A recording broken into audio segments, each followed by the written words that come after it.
of the state into, well, you know, you got to have the police, because if there were no police, look at what you'd be doing to yourself. For me to read. You'd be killing. As a cultural revolutionary artist, everything we do at Poor Magazine begins with art. So we begin tonight with an excerpt from Revolutionary Theater production Hotel Voices.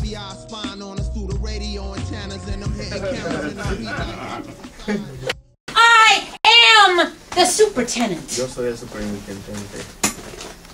Defender of all poor tenants. Los Displaced elders, indigenous peoples, peoples of color.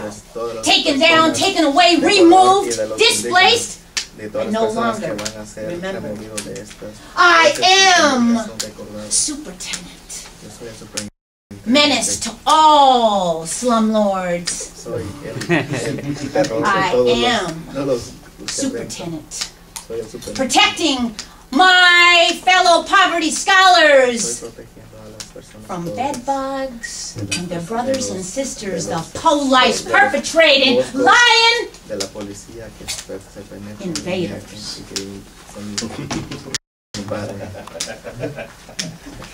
Nice spiel, Miss Lady. Well, I am the police. Wherever you are, wherever you go, I want you to know I'll arrest you. The alley or SRO, I will find you. The ghetto work not healed, I'll arrest you.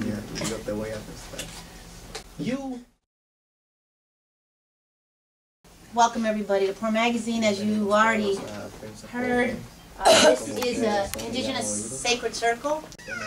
What many of what we call Poor Magazine poverty scholars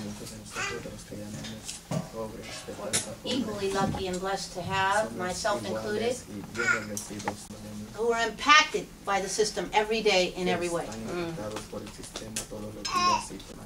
My mother and I were living in SROs and outside of SROs when we could afford them, and personally have been profiled many times, and actually was torched by the slumlord that we were residing in Berkeley on more than one occasion.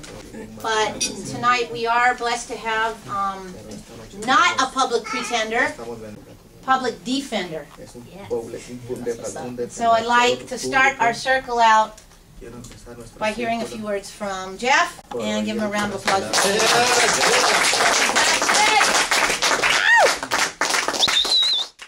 What we're here to talk about is the fact that just because you're poor doesn't mean you don't have constitutional rights in this country. Just because you live in the TL doesn't mean that you can be denied your constitutional rights. And what happened in these cases is that the police department engaged in a pattern of violating people's constitutional rights. Now, none of this would come to light except for the diligence and hard work of the Deputy Public Defender, and he's here tonight. His name's Tal Clement. He's a felony. It would be easy for me to take credit for, breaking the case or whatever, but really, the person who should take credit in this situation is poor, is black, is addicted to drugs, and who, for a long time, probably has felt like nobody listens when they speak. And that's my client. Because if my client hadn't spoken up and hadn't told me, hey, you know what? Go to that hotel, get that video, the cops are lying, and that'll prove it, and your job is done, or your job is almost done, then if he hadn't have taken the time to speak up, and if he hadn't have been courageous enough to speak up when the decks were stacked, when the decks were stacked against him, when he's looking at prison because of mandatory minimum sentences and the way that the drug laws are written to keep people down, all these things stacked up against him. And he stood up and said, not only go out and get the videotape, but I'm going to risk my liberty in fighting the case and not taking a deal and pushing it all the way. And let's do this and let's show that these cops are lying, because it's about time, you know.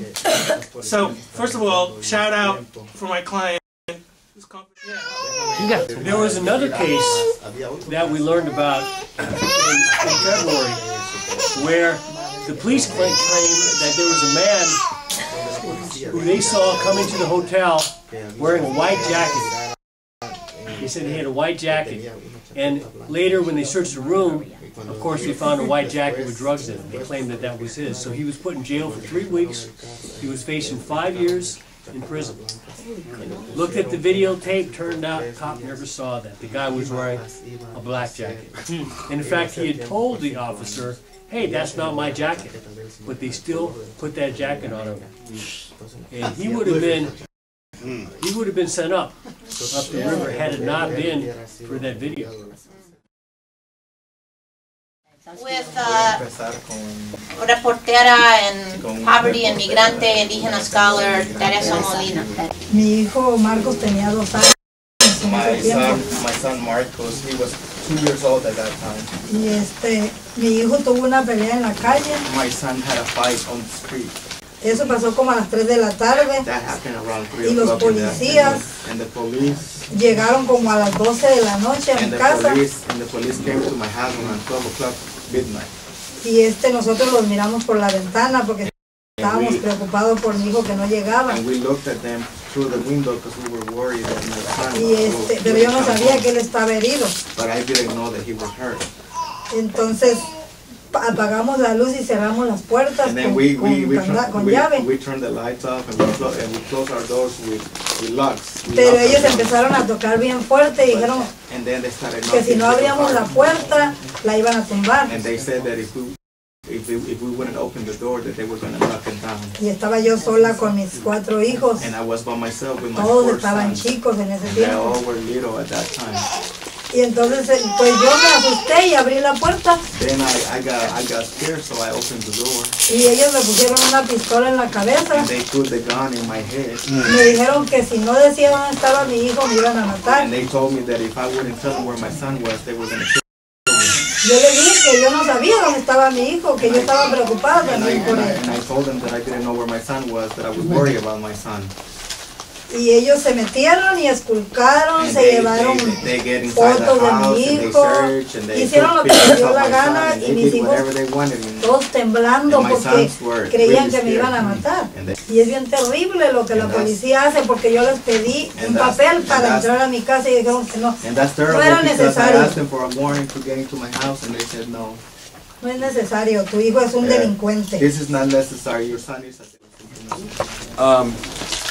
I can say is, imagine someone just coming into your house unannounced with the key, putting dozens of guns on you, snatching you out of your room in handcuffs, parading you around your neighbors, and having you detained for a crime that you didn't commit. My name is Elvira Pollard. Some of you might know me. My son Gus was killed by the police. They got 36 bullets out of him. Everything they said was a lie. So you tell me, you guys got them on tape. How many cases that they just lied about? Everybody was reaching for something. They tell the same story. They get off on the same thing. Everybody was reaching. Everybody, even the dude that was in the tube, Asa, even he was reaching. The chief stood up and said he was doing this. But that's what the officers told her. Do you understand how they make the chief look bad? But then the chief keeps them into lying. They'll never, no one will ever lose their job about doing anything to anybody in SRO. They might discipline them, then they go to the next. If they're not here in San Francisco, they go to Daly City. They're on the force though. They don't stop. They keep each other networked. So, again, one of the things that we want to make very clear here is that if you hear of a case, a story, something like this, similar, or instances where a person was in their room and the police went into their room illegally, please let us know, because we need to investigate. You know how we think. Organize the hood under our chain banners. Red, black, and green instead of gang bandanas. FBI spying on us through the radio antennas and them